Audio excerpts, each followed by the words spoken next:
Bueno, el título de nuestra lección es, de la lección 8 del mensaje Hebreos, es Jesús, el mediador de un nuevo pacto. Y el versículo de memoria está en Hebreos 8:6. Pero ahora, tanto mejor ministerio es el suyo, por cuanto es mediador de un mejor pacto, establecido sobre mejores promesas. Entonces el autor de Hebreos dice que el nuevo pacto es un mejor pacto y establecido sobre mejores promesas. Entonces nosotros tenemos que conocer cuáles son esas promesas. Y por supuesto el príncipe de este mundo no quiere que las conozcamos, porque esas promesas son las que hacían que el pueblo de Dios lo hubiera vencido cuando llegó el reino de Dios a ellos. ¿Por qué fue necesario un nuevo pacto? ¿Por qué es un mejor pacto? ¿Cuáles son las mejores promesas del nuevo pacto?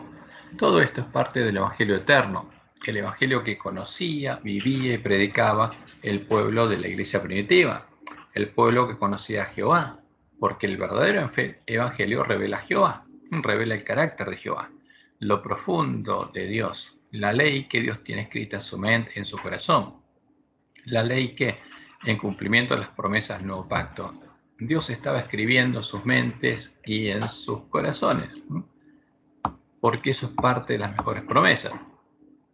Y como leemos en Jeremías 31, 33 al 34, que cita constantemente el autor de Hebreos, pero este es el pacto que haré con la casa de Israel después de aquellos días, dice Jehová. Daré mi ley en su mente y la escribiré en su corazón. ¿Dónde la había escrito Dios? En tablas de piedra que no estaban en ellos, sino en el arca. ¿No? Pero ese era un símbolo. Y la promesa de Dios es que daría su ley en la mente de su pueblo y la escribiría en el corazón de ellos. Y yo seré ellos por Dios y ellos me serán por pueblo. Y no enseñará más ninguno a su prójimo ni ninguno a su hermano diciendo conoce a Jehová, porque todos me conocerán, desde el más pequeño de ellos hasta el más grande, dice Jehová. Entonces, ¿cuál era la característica principal de este pueblo? Conocían a Jehová, porque conocían la ley que él tenía escrita en la mente del corazón y tenían la misma ley escrita en la mente del corazón de ellos, porque estaban siendo restaurados a imagen de Dios. Y en Oseas 6, 1 al 3 leemos, venid y volvamos a Jehová, porque el pueblo se había apartado a Jehová y era llamados a volver a Jehová, porque él arrebató y nos curará, hirió y nos vendará, nos dará vida después de 2 días. En el tercer día nos resucitará. Y esta es la profecía que Jesús indicaba, por la cual él iba a resucitar en el tercer día. Y viviremos delante de él.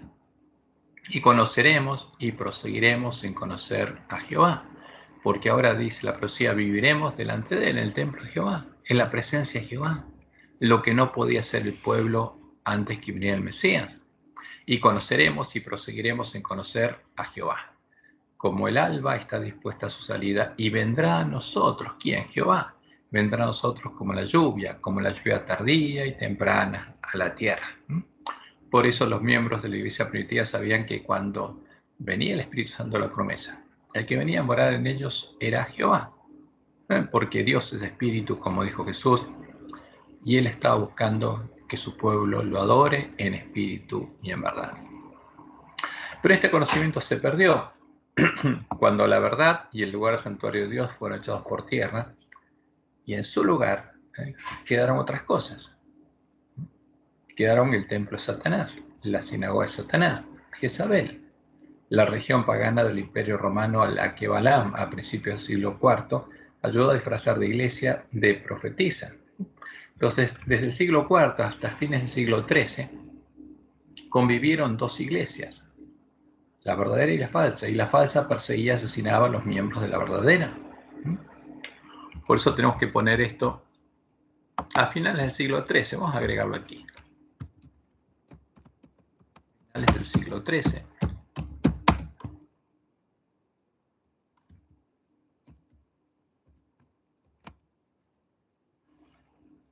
Entonces, ¿qué quedó después de que se perdió el conocimiento de la verdad? No quedó el templo de Dios, quedó la sinagoga de Satanás. Y quedó el falso Dios, el Dios de Jezabel, Baal, el Dios de la fortaleza, el Dios de la bestia romana, disfrazado por Balaam como el Dios de la Trinidad. la falsa roca que son dioses, en la doctrina de Jezabel, la doctrina que lleva a conocer las profundidades de Satanás. Y quedó el falso evangelio, que reflejaba y refleja el carácter de Baal, las profundidades de Satanás, un Dios sin misericordia que es acreedor de los pecadores y que no va a cesar de perseguirlos y no va a mostrar misericordia hasta que se satisfaga su justicia, hasta que los pecadores reciban el castigo, en esta vida o después de la muerte, en el infierno de fuego. Porque ese es el Dios de Roma. Ahora, es el Dios del falso profeta y es el Dios de los lobos que vinieron a nosotros vestidos de ovejas. Y la profecía es clara. Daniel 11, 31 al 33. Y se levantarán de su parte, ¿qué cosa? Tropas. O sea, levantaría un ejército, tropas. Y esas tropas es la Iglesia Universal o Católica del Imperio Romano, que profanarán el santuario y la fortaleza, y quitarán el continuo, y pondrán la abominación desoladora. Porque con estas tropas perseguiría al pueblo de Dios. Con lisonjas seducirá a los violadores del pacto, porque los apóstatas se unieron a esas tropas, mas el pueblo que conoce a su Dios se esforzará y actuará. Entonces había un pueblo que conocía la verdad, y por supuesto, no se postró ante la abominación desoladora, y por eso fue perseguida. Y los sabios del pueblo destruirán a muchos, y por algunos días caerán a espada y a fuego, en cautividad y despojo. Y a quien adoraría es claro, del Dios de sus padres no hará caso, porque sería un apóstata que no adoraría a Jehová, mas honrará en su lugar. O sea, pondría en el lugar de Jehová a otro Dios, al Dios de las fortalezas. Y querría hacer que nosotros creyéramos que es Jehová, Dios que sus padres no conocieron, un Dios ajeno. ¿Y cuál es el Dios de las fortalezas? El Dios de la bestia romana, porque la fortaleza de ese tiempo era la bestia romana. Por esa causa el pueblo de Dios, que desde finales del siglo XIII quedó cautivo en medio de Jezabel, en medio de Babilonia, y durante el periodo de Sardis comía y bebía de la mesa de Jezabel, la mesa de los borrachos, porque esa es la comida que le daba Jezabel, tenían nombre de que vivían, se llamaban cristianos, que eran de Cristo, porque eso significa ser cristiano, pero a pesar de que algunos de ellos eran dignos, no tenían vida, todos estaban muertos. Esto es lo que Jesús le dice al ángel que está en Sardis, porque después de que la iglesia primitiva fue sustentada por 1260 años y el hombre de pecado echó por tierra el lugar santuario de Dios y la verdad, solo quedó una iglesia, la Iglesia Universal o Católica del Imperio Romano, y el único pueblo de Dios que había quedó en medio de ella. Y Jesús le dice, tienes nombre de que vives y estás muerto. ¿Por qué? Porque no conocía la verdad y estaba muerto. Hasta que en 1517 la Iglesia de Reforma sale de Babilonia, porque ese pueblo se empieza a dar cuenta de que no está en medio de la Iglesia de Cristo, sino en medio de la Babilonia de Apocalipsis. ¿Qué pasaría con nosotros si comiéramos la misma comida y bebiéramos la misma bebida? Estaríamos muertos como ellos. Si comemos la comida de los borrachos, estaríamos en la misma condición. No podríamos recuperar el conocimiento de la verdad ni recibir la bendición prometida por Dios al pueblo adventista. Lo que ocurrió en el tiempo de la apostasía es algo que Satanás y sus siervos tratan de ocultar de nuestra vista para que la verdadera semilla de trigo, la semilla del reino, no sea sembrada en nuestros corazones y se produzca el verdadero reavivamiento de la piedad primitiva que Dios prometió y es necesario para que el pueblo adventista pueda recibir el sello de Dios. Pero la promesa se va a cumplir y antes que empiece el tiempo de angustia, antes de que los juicios de Dios empiecen a caer, antes de que suenen las trompetas, la promesa de Dios del verdadero reavivamiento de la piedad primitiva, cual no se ha visto nunca desde los tiempos apostólicos, se va a producir en la iglesia adventista y el Espíritu y el poder de Dios serán derramados nuevamente sobre sus hijos. Y va a haber una parte del pueblo adventista que va a entrar por la puerta estrecha al lugar santuario de Dios, mientras la otra parte va a entrar por la puerta ancha a la sinagoga de Satanás. Y por eso es importante que nosotros nos preocupemos personalmente, como Jesús nos dijo, de buscar hasta encontrar la puerta estrecha. Estamos en medio del gran conflicto, el conflicto de los siglos, y Satanás, el padre de la mentira, el gran engañador, el cual engaña al mundo entero, como Jesús nos advirtió, También ideó varias respuestas a las preguntas que nos hicimos acerca del nuevo pacto, las mejores promesas. Y esas respuestas son parte de las falsas doctrinas con las que busca engañarnos. Es parte de la comida y la bebida de la mesa de los borrachos, doctrinas de demonios, el vino que la gran Babilonia le daría a beber a todas las naciones, para que en vez de llegar a ser parte del lugar santuario de Dios, poder hacerlos habitación de demonios y parte de la sinagoga de Satanás. Porque ese es el conflicto que hay. Es un conflicto, una guerra, para que nosotros nos hagamos parte o del templo de Dios o de la sinagoga de Satanás. ¿Cuál es la única forma de combatir el engaño? Buscando, encontrando y creyendo la verdad, recuperando el conocimiento de la verdad echada por tierra por el dragón y su mujer, la mujer ramera liderada por el hombre pecado, cuando lograron echar por tierra el lugar santuario de Dios, asesinando a todo el pueblo que conocía a su Dios, que había salido del atrio, símbolo del reino del príncipe de este mundo, y había sido trasladado al tabernáculo del santuario, símbolo del templo de Dios, el reino de Dios, el reino del Mesías, su amado Hijo. Como leemos en Colosenses 1, 12 al 14, con gozo dando gracias al Padre que nos hizo aptos para participar de la herencia de los santos de luz, el cual nos ha librado de las potestades de las tinieblas y trasladado al reino de su amado Hijo. ¿Dónde está el pueblo de Dios? Era esclavo de las potestades de las tinieblas, y de ahí nos libró Dios. Y dice el autor de Colosenses, que es Pablo, y nos trasladó al reino de su amado Hijo. No estaban en el mismo lugar, habían sido trasladados al reino de Dios, al reino de Jesús, en quien tenemos redención por su sangre, el perdón de los pecados. Y como dice el autor de Hebreos, al trasladarlos al reino de Dios, los había hecho parte de la casa de Dios, porque Cristo estaba oficiando en el templo del nuevo pacto, y ese templo eran ellos, ¿no? Y Moisés, a la verdad, fue fiel en toda la casa de Dios como siervo para testimonio de lo que se iba a decir, o sea, como un símbolo de lo que iba a pasar en el nuevo pacto, pero Cristo como hijo sobre su casa, la cual casa somos nosotros. Entonces, ¿dónde oficiaba Jesús? En la iglesia del nuevo pacto, que estaba construida por piedras vivas. Jesús oficiaba en cada uno de los miembros de la iglesia primitiva, porque estaba morando en ellos, como había dicho. Yo soy la vid y mi padre es el labrador. Y ellos estaban unidos al verdadero Jesús, porque había entrado por la puerta estrecha.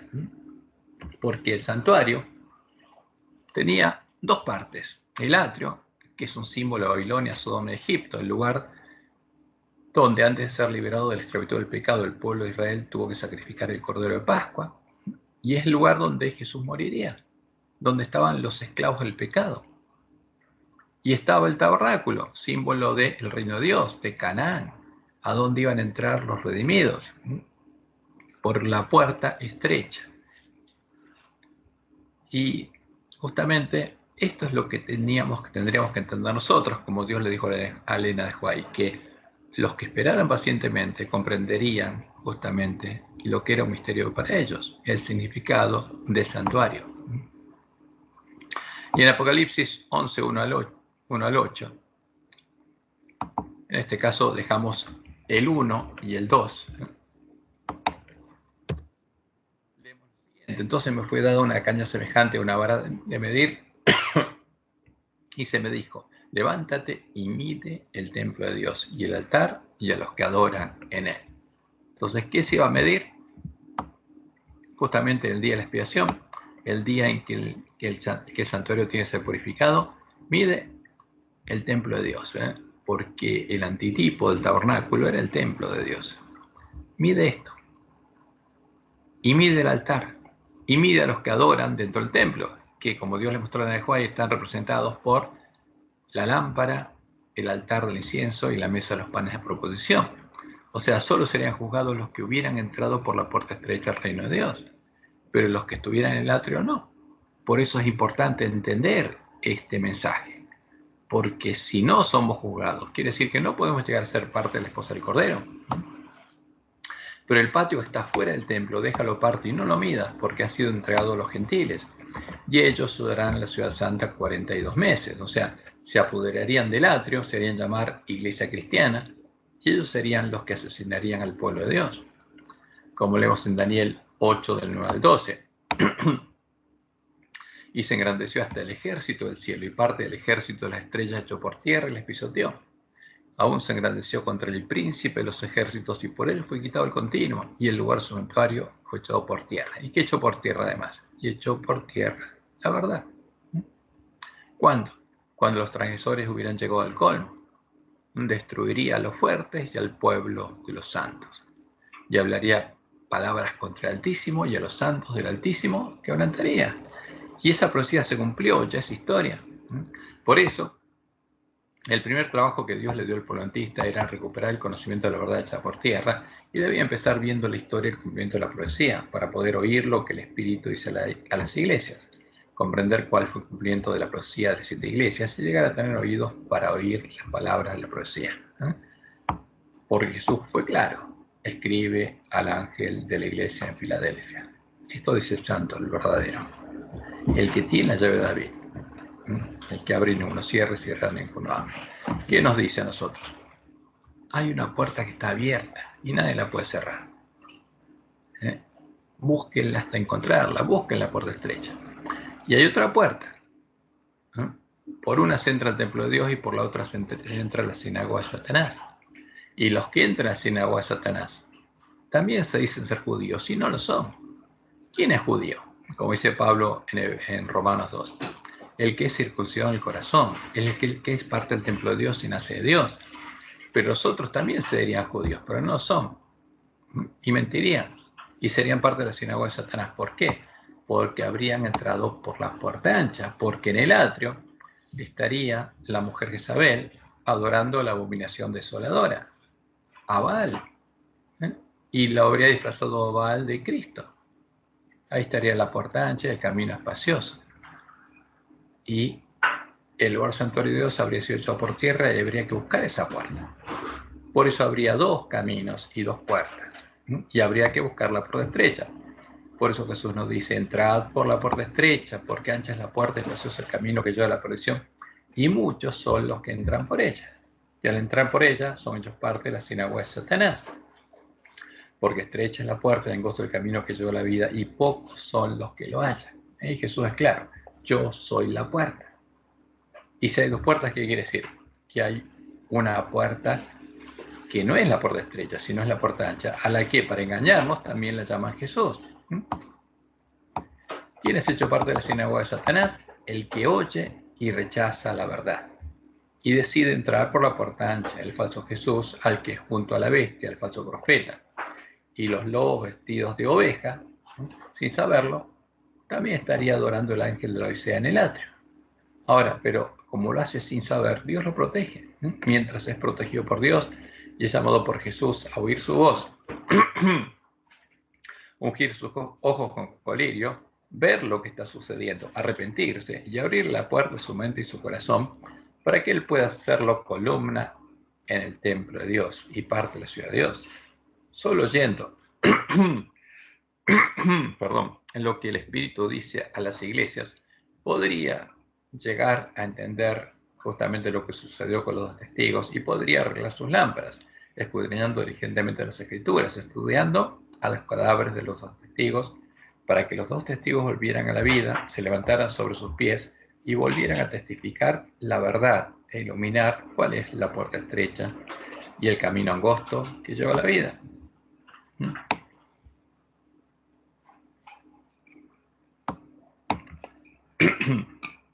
La bestia habría dado muerte a los 2 testigos, pero después de que Lutero la encontrara en medio de la Gran Babilonia, donde también nuestro Señor fuese crucificado, y su pueblo lo estudiara, justamente estudiara diligentemente sus cadáveres por 3 días y medio, entraría en ellos el Espíritu de vida enviado por Dios, y los 2 testigos volverían a la vida. Se levantarían sobre sus pies. Y el pueblo que tuviera ahora sus lámparas encendidas oiría el llamado de Dios, que les diría: subid acá, y subirían al cielo en una nube, y como dice la profecía, sus enemigos los verían, porque volvería a existir un pueblo que conociera la verdad, y en ellos se volvería a ver la luz que se veía en la iglesia primitiva. Solo entonces volveríamos a tener el Evangelio eterno y podríamos entrar por la puerta abierta al reino de Dios, el reino de los cielos, y mientras recorremos el camino angosto, podríamos subir al cielo en una nube para llegar a estar con el santo, el verdadero Jesús, ¿no?, nuestro precursor, en la cima del monte de Sión, y empezar a iluminar la tierra, predicando plenamente el mensaje de los tres ángeles, el mensaje de Elías, como Juan el Bautista, para prepararle el camino a Jehová. Y esto es importante, porque es la única forma que podríamos preparar el camino a la segunda venida de Jesús. Y entonces vi volar por el medio del cielo a otro ángel. Ya no es el ángel de la Odisea, es otro ángel, que tenía el Evangelio eterno, ¿no?, para predicarlo a los moradores de la tierra y a toda nación, tribu, lengua y pueblo, diciendo a gran voz: temed ¿a quién? A Jehová, al Dios verdadero, y dadle gloria, porque la hora de su juicio ha llegado, y adorad a aquel que hizo el cielo y la tierra, el mar y las fuentes de las aguas, porque en 6 días hizo Jehová los cielos y la tierra. Y otro ángel le siguió diciendo: ha caído Babilonia, la gran ciudad, porque hecho beber a todas las naciones del vino del furor de su fornicación.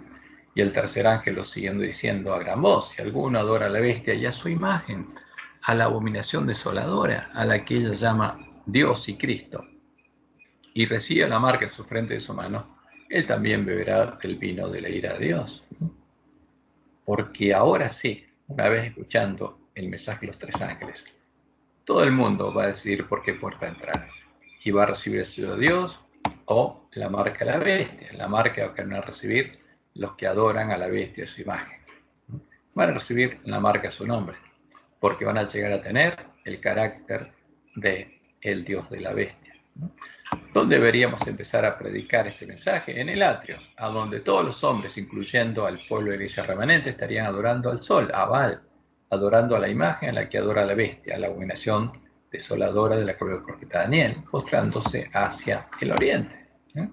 Como dice la profecía de Ezequiel 8:16, y me llevó al atrio de adentro de la casa de Jehová, y aquí, junto a la entrada del templo de Jehová, entre la entrada y el altar, como 25 varones, sus espaldas vueltas al templo de Jehová, y sus rostros hacia el oriente, y adoraban al sol, postrándose hacia el oriente, y adoraban al Dios de Babilonia, postrándose ante él.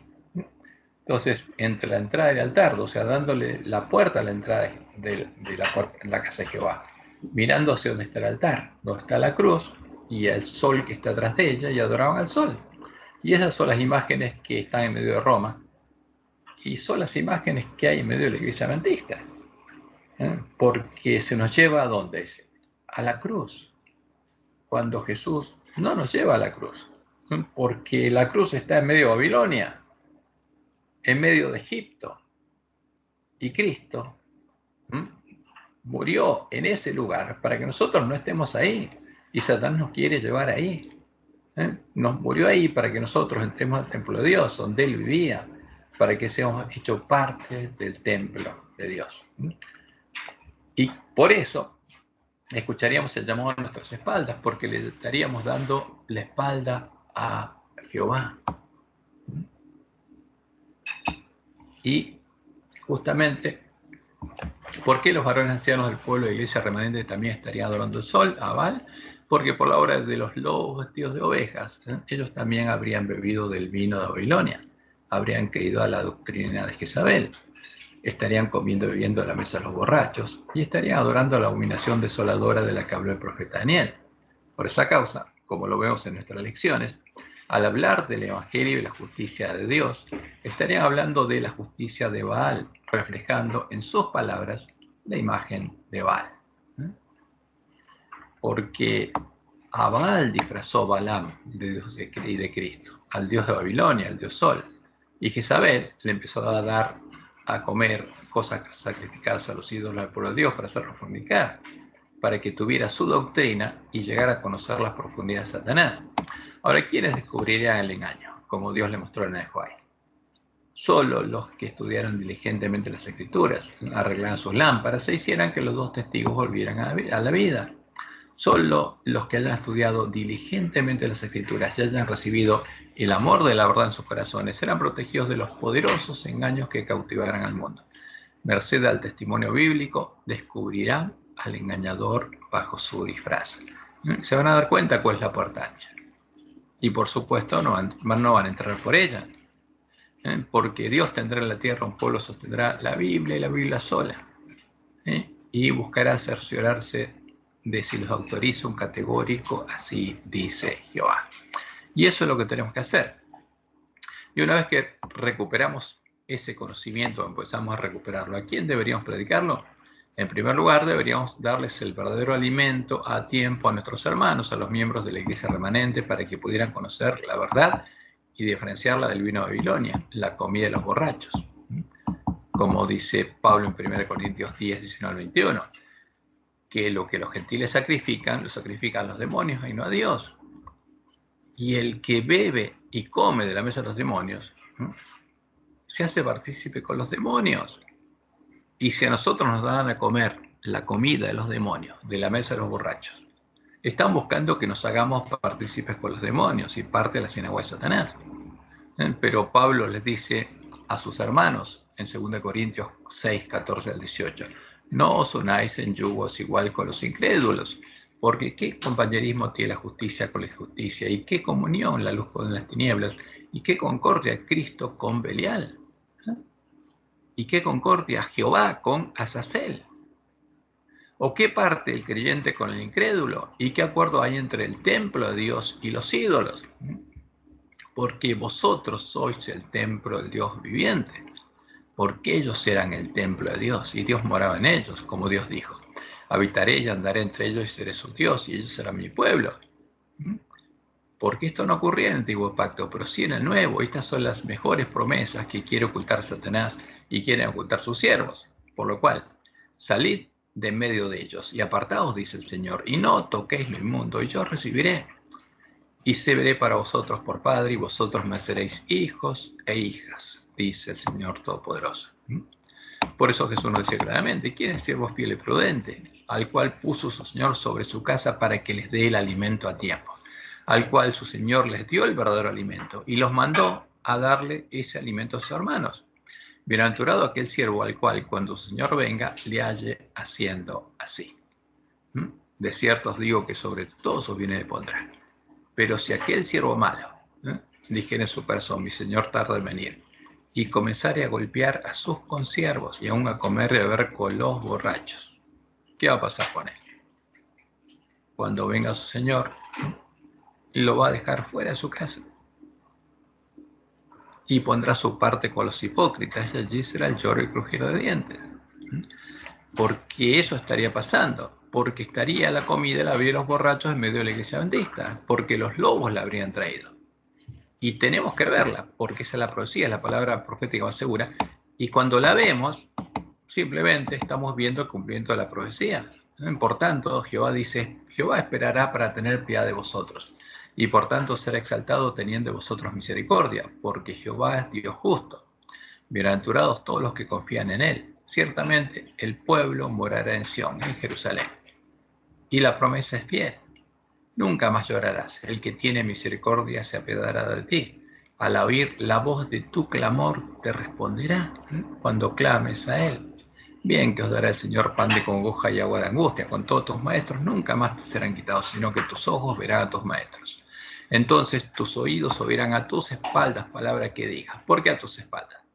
Porque ese pueblo estaría adorando al sol, postrándose hacia el oriente, dándole espalda a Jehová. Entonces tus oídos oirán a tus espaldas palabra que diga, este es el camino, andad por él. Y no echéis a la mano derecha ni tampoco torzáis a la mano izquierda. Entonces profanarás la cubierta de tus esculturas de plata y la vestidura de tus imágenes. Porque ¿qué tendríamos? Ídolos. Las apartarás como trapo asqueroso. Sal fuera, les dirás. ¿Qué tenemos que decirle a los ídolos que están en medio de la iglesia adventista? Los ídolos que estaríamos adorando en el atrio. Sal fuera, echarlos, deshacernos de los ídolos.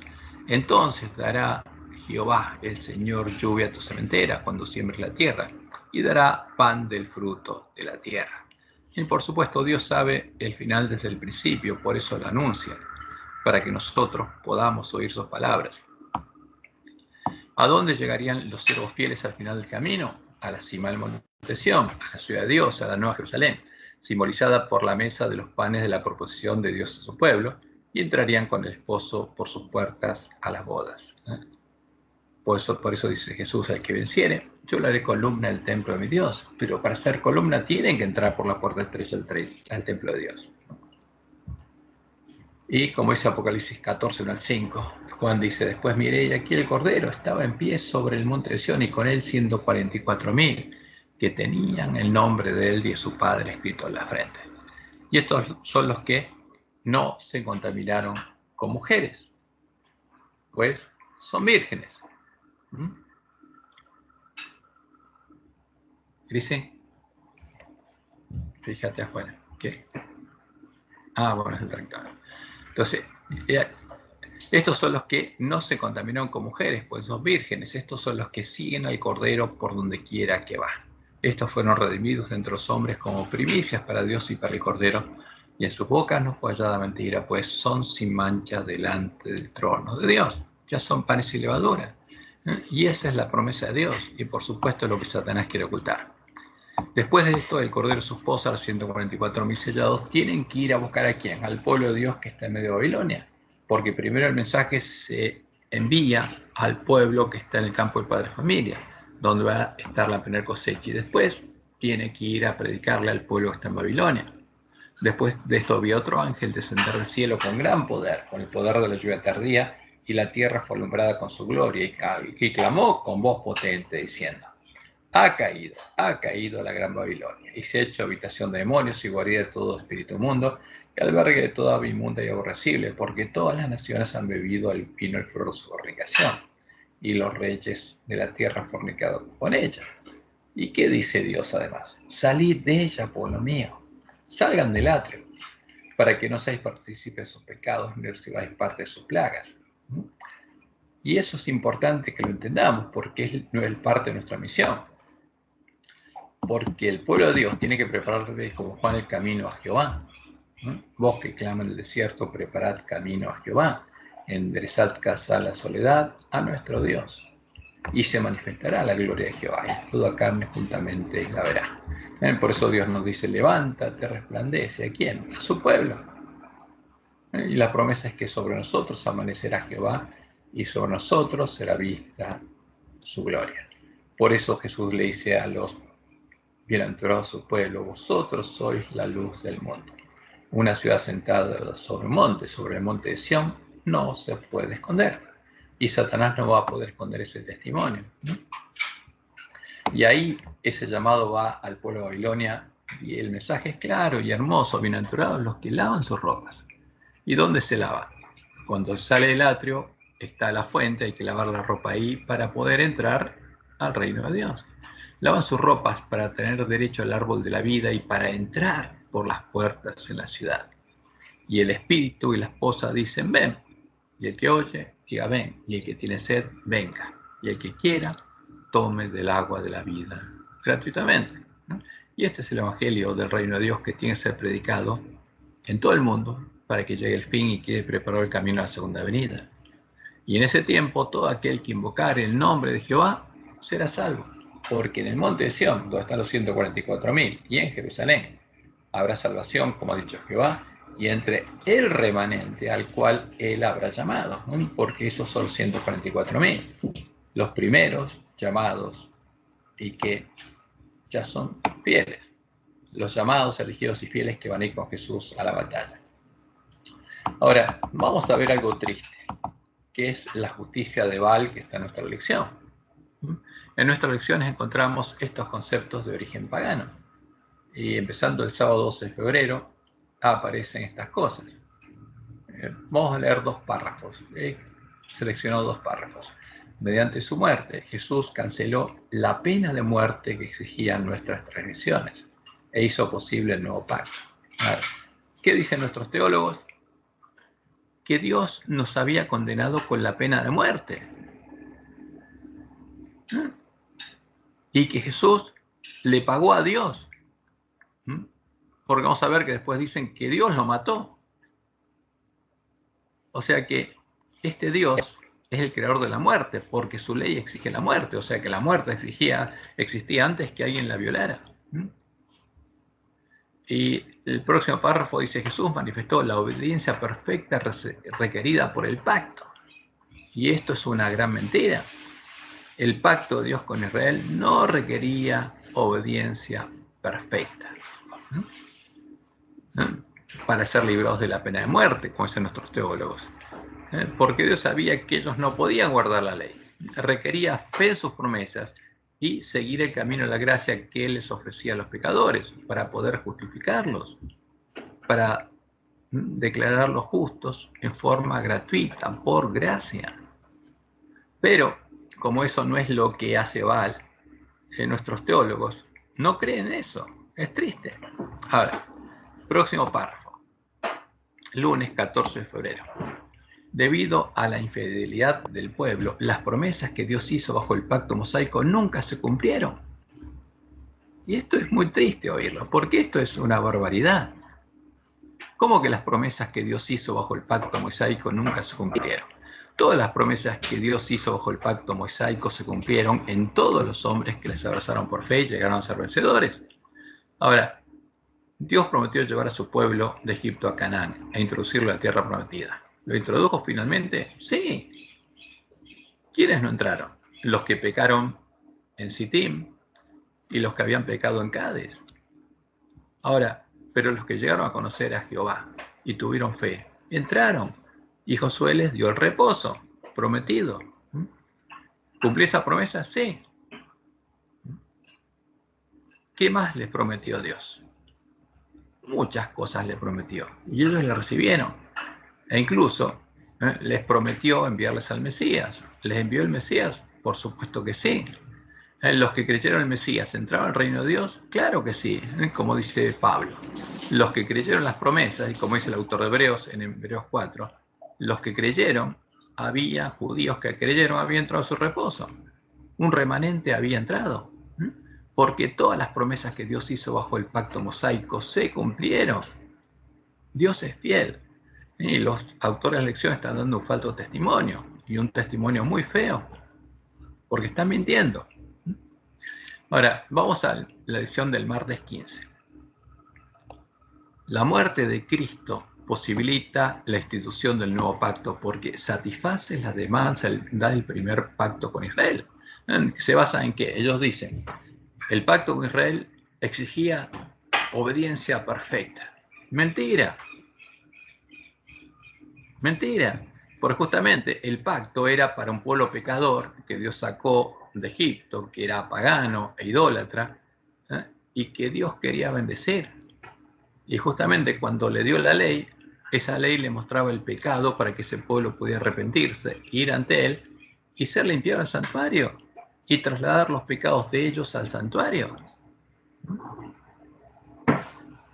Y Dios nunca le pidió, justamente le exigió lo que exige Baal, obediencia perfecta, o si no el castigo y la muerte. Es una vergüenza esto. Entonces la muerte de Cristo posibilita la institución del nuevo pacto porque satisface las demandas del primer pacto con Israel, que se había quebrantado. En este sentido, Jesús es el garante que asumió todas las obligaciones legales incumplidas. O sea, para sostener la mentira, inventan mentiras. Jesús no es el garante que asumió todas las obligaciones legales incumplidas por el pueblo de Israel. No, de ningún modo. Ahora, ¿por qué? Porque Jesús es el Cordero de Dios que quita el pecado del mundo y con cuya sangre es limpiado el santuario. ¿De qué? De todos los pecados perdonados por Dios. Pero el que no quiso ir al templo de Dios y Dios no lo pudo perdonar, Jesús no es el garante de él. Y Jesús no asume justamente la carga de los pecados de los impíos que no creyeron en el pacto de Dios y no fueron al santuario y no siguieron el camino de gracia. Jesús no asumió todas las obligaciones legales incumplidas y esas obligaciones legales son las obligaciones del pacto. Esto es otra mentira, otro grave error. El primer pacto no exigía la muerte de los israelitas que pecaron. Les ofrecía la salvación por gracia, en forma gratuita. el que satisface con sangre es Baal, no Jehová. Y acá están presentando el carácter de Baal. ¿Para qué? Para desfigurar la imagen de Dios y adorar a Baal.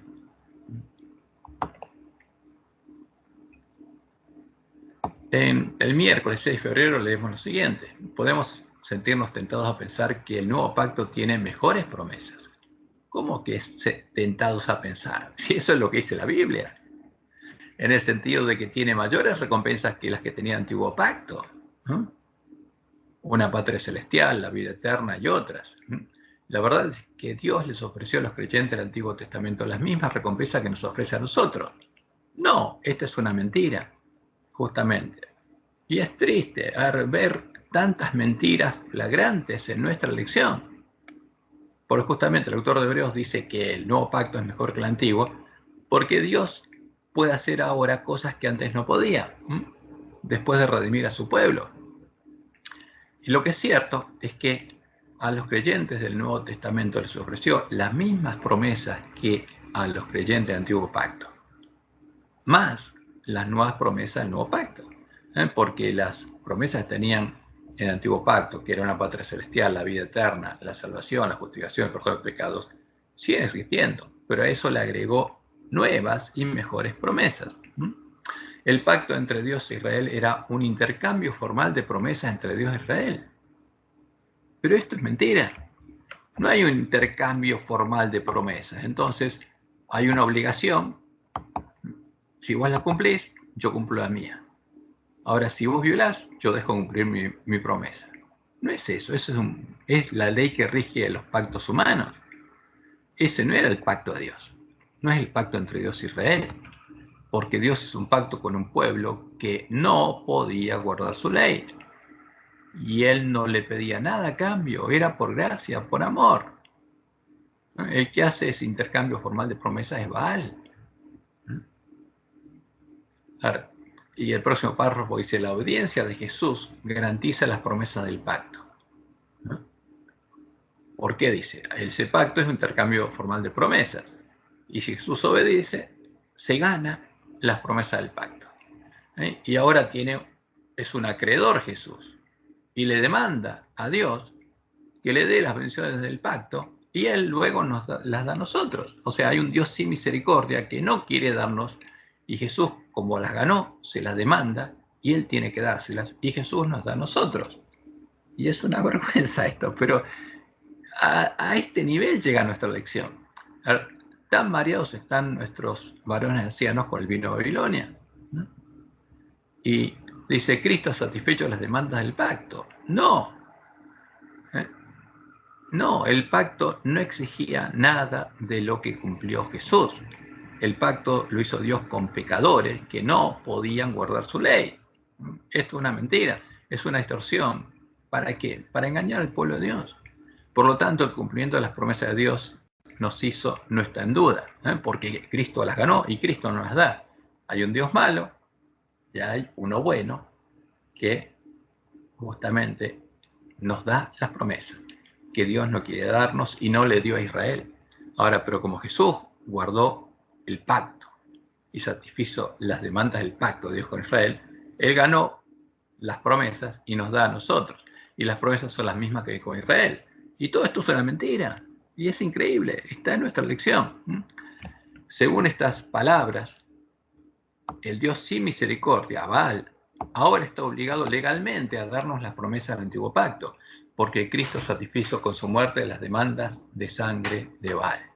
Esto es lo mismo que refleja el libro de la Trinidad, de Casa Editorial Sudamericana. Para nuestros teólogos, la justicia de Dios requiere castigo por el pecado. Solo se satisface con el castigo por el pecado. Y esta es la imagen de Baal. Y sin que esa justicia divina fuera satisfecha con la muerte de Cristo, el Dios Padre de la Trinidad no podía ofrecer misericordia a los pecadores. O sea, es un Dios sin misericordia. Y estos son párrafos del libro de la Trinidad. El amor debe actuar en una forma que satisfaga completamente la justicia antes que Dios pueda ofrecer misericordia a los pecadores. O sea que este Dios no puede ofrecer misericordia antes que se satisfaga su justicia. Pero este no es Jehová, obviamente. No es el Dios de Israel que perdonaba a su pueblo y que lo limpiaba de todo pecado, lo justificaba y se hacía cargo de sus pecados. Sin embargo, la pregunta crucial es, ¿necesitó morir Cristo para satisfacer los requerimientos de la amante justicia de Dios? ¿Fue necesaria la satisfacción de la justicia divina, una exigencia necesaria del amor de Dios antes de poder ofrecer su misericordioso perdón a los pecadores? O sea que antes que Jesús muriera, Dios no podía ofrecer perdón a los pecadores. Es una vergüenza lo que dicen. Estos son doctores en teología. Nosotros insistimos en que la amante justicia de Dios necesitaba ser satisfecha por la muerte de Cristo como un castigo por el pecado. O sea que la justicia de Dios es castigo, es el Dios que castiga. Y la muerte es el castigo. Dios mató a Jesús y satisfizo su ansia de sangre. Es triste. Esta es la barbaridad que encontramos en nuestro folleto de lección. Esta es la comida y la bebida de los borrachos. Es una vergüenza. Es triste, lamentable. Es triste por nuestros varones ancianos y es triste por el pueblo adventista. Ahora vamos a ver cuál es la verdad, cuáles son las etapas de desarrollo del Evangelio eterno. El Evangelio de Dios es eterno porque nos muestra lo que Dios haría por amor de sus hijos, si estos llegaran a necesitarlo. Dios es eterno, su amor es eterno y nunca deja de ser.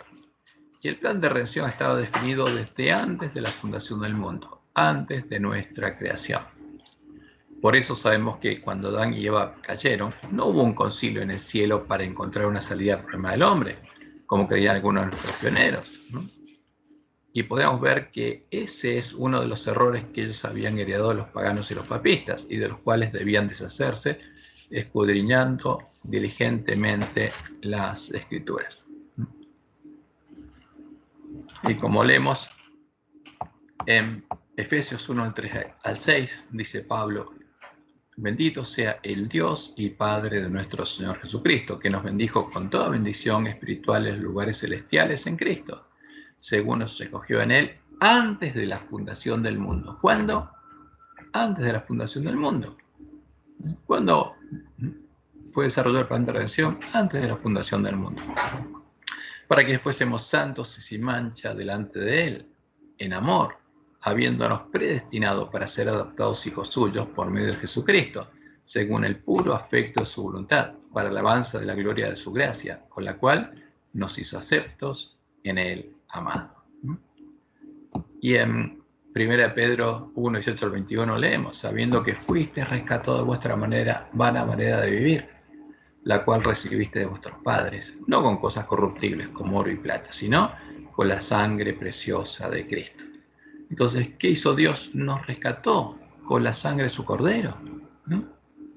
Como de un cordero sin mancha y sin contaminación, ya destinado desde antes de la fundación del mundo, pero manifestado en los postreros tiempos por amor de vosotros, y mediante el cual creéis en Dios, quien le resucitó a los muertos y le ha dado gloria, para que vuestra fe y esperanza sean en Dios. ¿Quién estaba bendiciendo a su pueblo? ¿Era Jesús, que exigía las promesas de Dios y él se daba al pueblo? No, eso es Baal, eso es una mentira. Jehová era el Dios de Jesús y era el Dios de su pueblo, la iglesia primitiva. El Evangelio eterno, el Evangelio que conocía, vivía y predicaba el pueblo de la iglesia primitiva, revela a Jehová. Nos muestra el carácter de Jehová en lo profundo de Dios, como lo dijimos, la ley que Dios tiene escrita en su mente y su corazón, el amor de Dios, la ley que Él promete escribir en las mentes y los corazones de todos los que tengan hambre y sed de justicia. El carácter y el amor de Dios podemos entenderlo entendiendo cuáles son todas las etapas del plan de redención. Ahora, vamos a la primera etapa, lo que quedó revelado por cómo Dios actuó. Apenas Adán y Eva cayeron, Jehová actuó del siguiente modo: los sacó del huerto del Edén, los sacó de su casa, de su templo, y tuvo que dejarlos en el atrio, antitipo del atrio.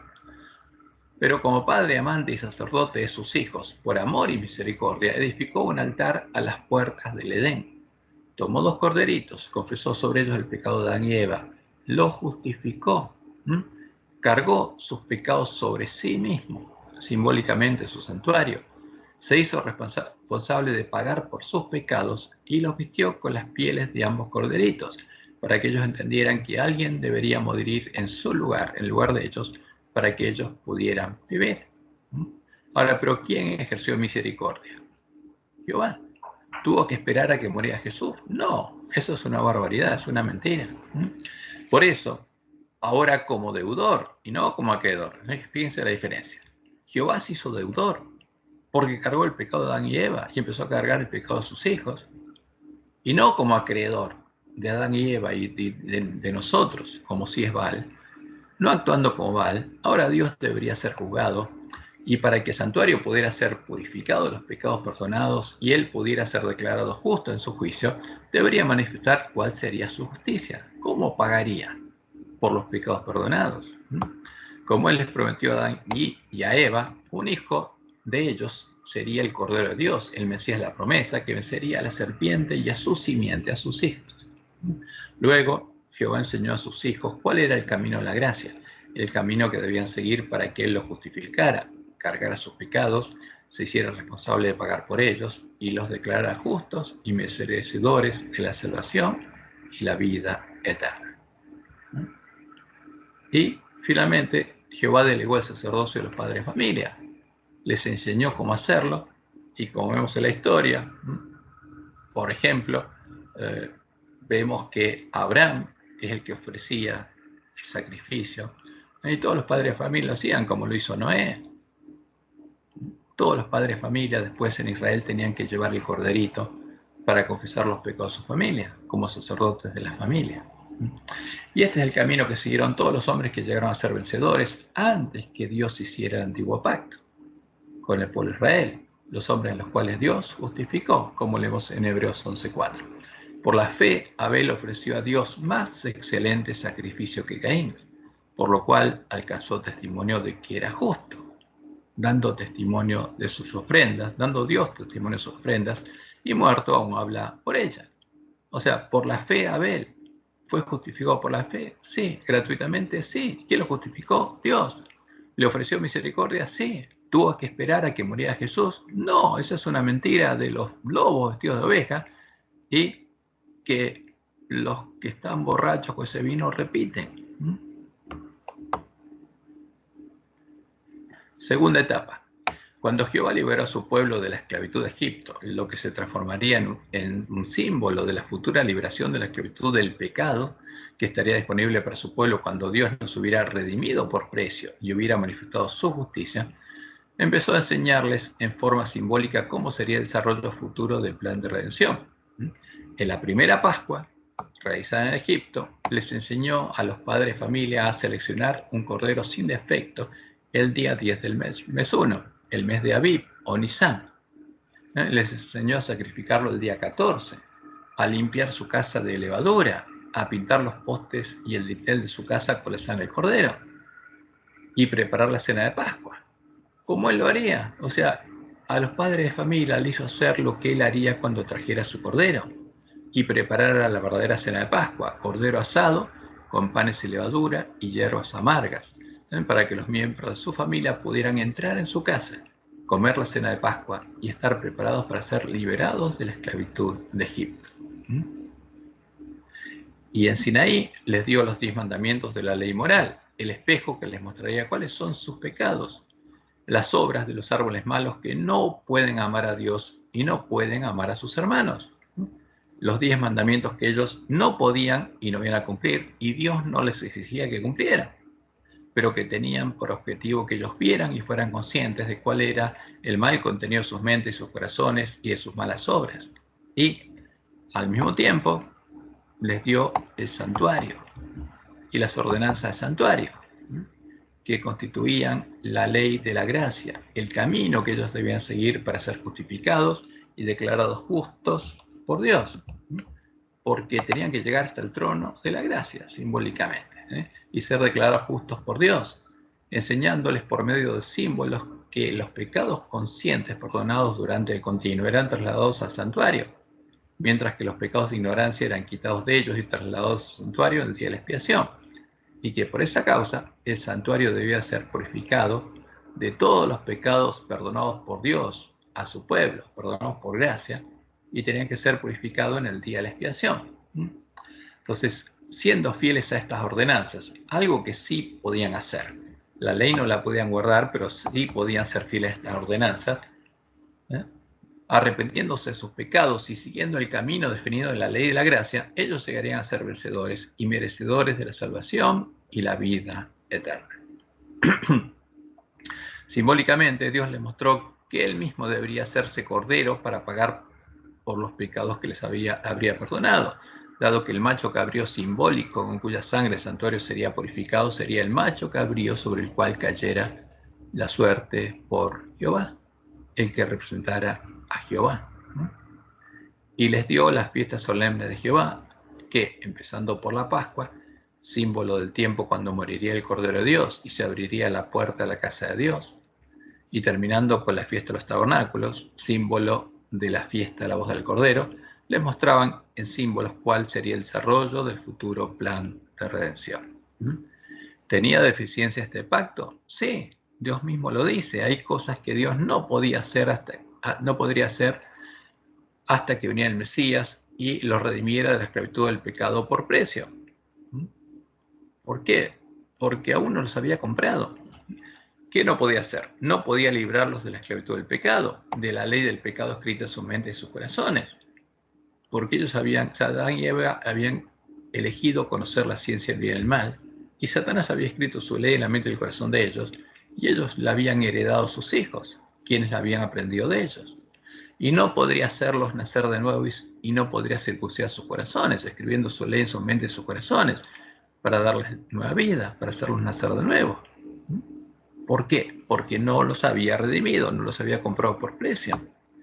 Y no podría cumplir la promesa de hacerlos morar en su santuario y transformarlos en los panes de la proposición, panes sin levadura y ungidos con aceite.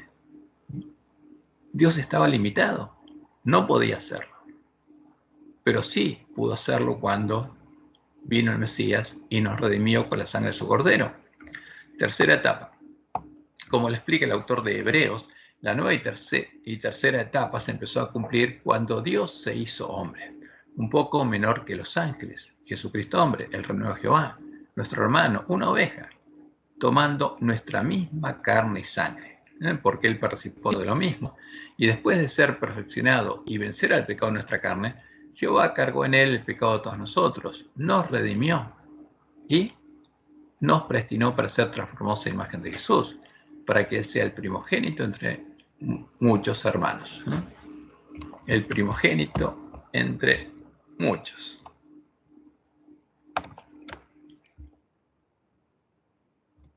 Hermanos. Entonces, justamente, Dios empezó a cumplir las mejores promesas del nuevo pacto, porque son mejores.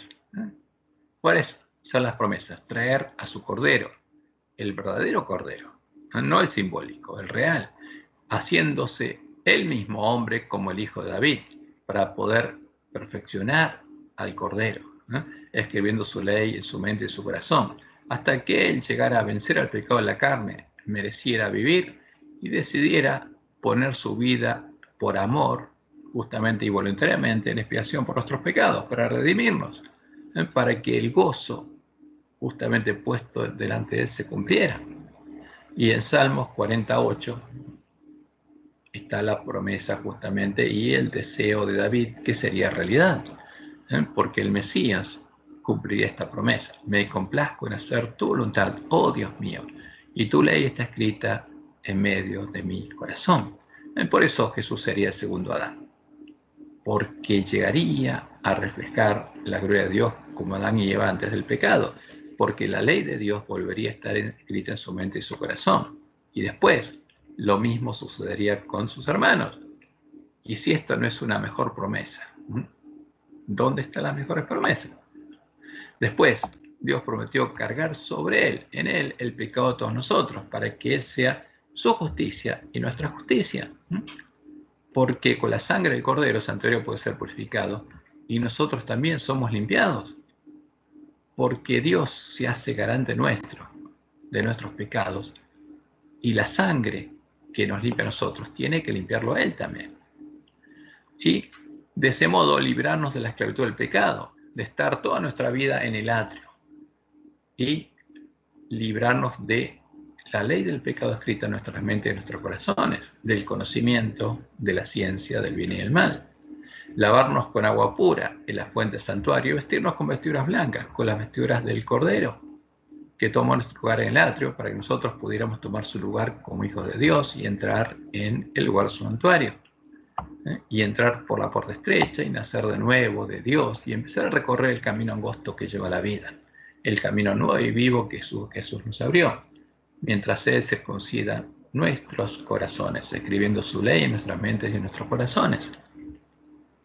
Y finalmente transformarnos en los panes de la proposición de Dios, panes y levadura ungidos con aceite. Y por supuesto, todo esto no estaba disponible en el Antiguo Pacto, porque el pueblo de Israel llegaba hasta el altar simbólico, sacrificaba la ofrenda simbólica y no había un camino abierto. Ahora, pero el autor de Hebreos es claro, algo cambió. Y vamos a leer el capítulo 8 de Hebreos, una parte del 9 y del 10. Ahora bien, dice el autor de Hebreos, el punto principal de lo que venimos diciendo es que tenemos tal sumo sacerdote, el cual se sentó a la diestra del trono de la majestad de los cielos, ministro del santuario y de aquel verdadero tabernáculo que levantó el Señor y no el hombre, el templo construido con piedras vivas, del cual Jesús es la piedra del ángulo. Porque todo sumo sacerdote está constituido para presentar ofrendas y sacrificios, por lo cual es necesario que también éste tenga algo que ofrecer. Así que si estuviese sobre la tierra, ni siquiera sería sacerdote, habiendo aún sacerdotes que presentan las ofrendas según la ley. Y esto es importante, porque el autor de nuestra lección, en otro error, pretende decir que el mensaje es enviado al pueblo judío cuando era perseguido por Roma, cuando es un error. ¿Por qué? Porque el autor de Hebreos dice que aún había sacerdotes que presentaban las ofrendas según la ley. Todavía seguían ofreciéndose ofrendas en el templo de Jerusalén. Y esto no ocurriría después de que Jerusalén fuera destruida por Roma en el año 70. Esto era antes de ese momento y antes del primer sitio de Jerusalén, los cuales sirven a lo que es figura y sombra de las cosas celestiales, como se le advirtió Moisés cuando iba a erigir el tabernáculo, diciéndole: mira, haz todas las cosas conforme al modelo que se te ha mostrado en el monte. Y los que no habían creído al Evangelio del Reino de Dios seguían oficiando ese culto que ya no tenía sentido. Pero ahora, tanto mejor ministerio es el suyo, cuanto es mediador de un mejor pacto, establecido sobre mejores promesas. Porque si aquel primero hubiera sido sin defecto, ciertamente no se hubiera procurado lugar para el segundo. Porque reprendiéndolos dice: he aquí vienen días, dice el Señor, en que estableceré con la casa de Israel y la casa de Judá un nuevo pacto, no como el pacto que hice con sus padres, el día que los tomé de la mano para sacarlos de la tierra de Egipto, porque ellos no permanecieron en mi pacto, y yo me desentendí de ellos, dice el Señor. Por lo cual, este es el pacto que haré con la casa de Israel, después de aquellos días, dice el Señor, después de que venga el Mesías y los redima de la esclavitud del pecado. Pondré mis leyes en la mente de ellos y sobre su corazón las escribiré. ¿Era esta la promesa que Dios le había hecho al pueblo de Israel en el antiguo pacto? No. Esta es la promesa del nuevo pacto, ¿no? Lo que Dios les dijo que haría con ellos después de que fueran llevados cautivos a Babilonia y Él los volviera a traer a su tierra cuando les enviara el Mesías. Pondré mis leyes en la mente de ellos y sobre su corazón las escribiré. Y seré ellos por Dios, y ellos me serán a mí por pueblo. Y ninguno enseñará a su prójimo, ni ninguno a su hermano, diciendo: conoce a Jehová, porque todos me conocerán, ¿no? Este sería el pueblo que conoce a su Dios. Y este es el pueblo de la iglesia primitiva. No era el pueblo del antiguo pacto, sino el pueblo del nuevo pacto. Y en Hebreos 9, el autor sigue comparando la diferencia entre un pacto y otro. Y así dispuestas estas cosas, en la primera parte del tabernáculo entran los sacerdotes continuamente para cumplir los oficios del culto. Pero en la segunda parte solo el sumo sacerdote una vez al año, no sin sangre, la cual ofrece por sí mismo y por los pecados de ignorancia del pueblo, dando al Espíritu Santo a entender con esto que aún no se había manifestado el camino al lugar santísimo. Que habría un camino. Se abriera un camino. ¿Hasta dónde? Hasta la presencia de Dios. Entre tanto que la primera parte del tabernáculo estuviese en pie. ¿Para qué pasa? Hay una parte que ya no está en pie. ¿Cómo es eso? Ahora vamos a verlo. Lo cual es símbolo para el tiempo presente, en el cual se presentan ofrendas y sacrificios que no pueden hacer perfecto en cuanto a la conciencia. Y ese era el defecto del antiguo pacto, que era todo simbólico. El perdón era real, pero como Dios no los había redimido, no podía hacerlos perfectos. En cuanto a la conciencia, no podía quitar el pecado de la mente de ellos y el corazón de ellos y escribir su ley. No pueden hacer perfecto en cuanto a la conciencia al que practica este culto, ya que consiste solo de comidas y bebidas de diversas alusiones y ordenanzas acerca de la carne, impuestas hasta el tiempo de reformar las cosas. Ahora, ¿qué pasaría ese tiempo? Se abriría el camino al lugar santísimo, pero la primera parte del tabernáculo ya no estaría en pie. ¿Cuándo dejó de estar en pie la profecía de las ceremonias que se cumplían en la primera parte del santuario? Cuando Dios cargó todos nuestros pecados en su cordero. Él murió en el antitipo del atrio. Se cumplió la profecía de todas las ofrendas que se ofrecían en el atrio sobre el altar del sacrificio y dejaron de estar en pie el sacerdocio y las ceremonias que se hacían con la sangre de los animalitos simbólicos. Y comenzó el sacerdocio de Jesús y se abrió el camino nuevo y vivo por el que los hombres podemos entrar en la casa de Dios. Y esto es lo que quiere ocultar Satanás. ¿Por qué? Como dice el autor de Hebreos, hay un camino nuevo y vivo, porque la profecía del altar se cumplió y no está más en pie. Ahora, ¿qué pasa con la profecía de la fuente? El antitipo reemplazó al tipo, al símbolo, como el altar fue reemplazado por el Gólgota, donde murió Jesús, en medio de los pecadores. Ahora, la fuente, que era simbólica, es real, porque está disponible la sangre del cordero, en la cual podemos lavar nuestras ropas y vestidos del cordero entrar por la puerta abierta, la puerta estrecha, y empezar a recorrer el camino angosto que lleva a la vida. Es el camino nuevo y vivo que se abrió para que podamos entrar en el templo de Dios, y en el caso nuestro ser hechos columnas del templo de Dios. Y todos los símbolos que están ahí adentro, la lámpara, el altar de incienso y la mesa de los panes de proposición, como Dios les mostró en el Jehová, reflejan la imagen, son símbolos de los que entran en la casa de Dios. Porque la menorá, símbolo del Espíritu de Dios, es un símbolo de los que nacieron de Dios y el Espíritu de Dios mora en ellos. Y el altar de incienso es símbolo del lugar donde se arrodilla un hijo de Dios y suben las oraciones de los santos, y Jesús a su lado agrega incienso a sus oraciones.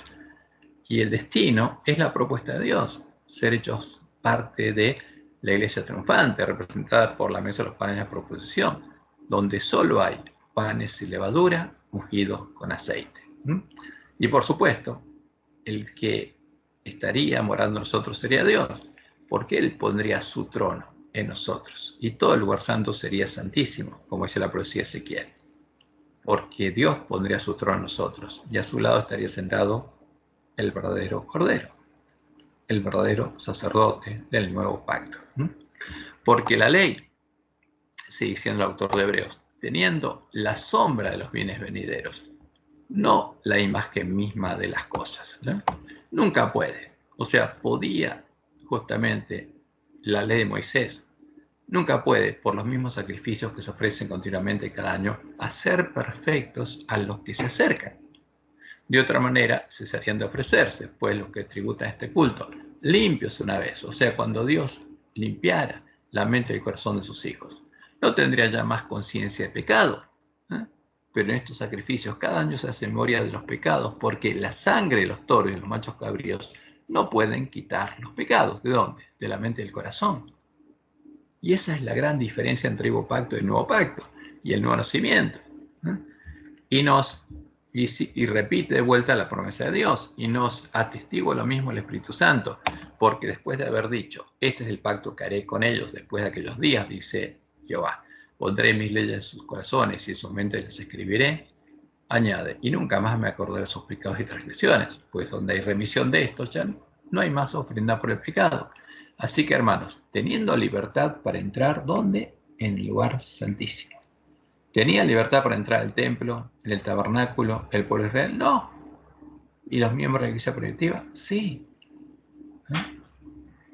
Por la sangre de Jesucristo, por el camino nuevo y vivo que nos abrió a través del velo, esto es de su sangre, de su carne, y teniendo un gran sacerdote sobre la casa de Dios, acerquémonos con corazón sincero, en plena certidumbre de fe, purificados los corazones de mala conciencia y lavados los cuerpos con agua pura.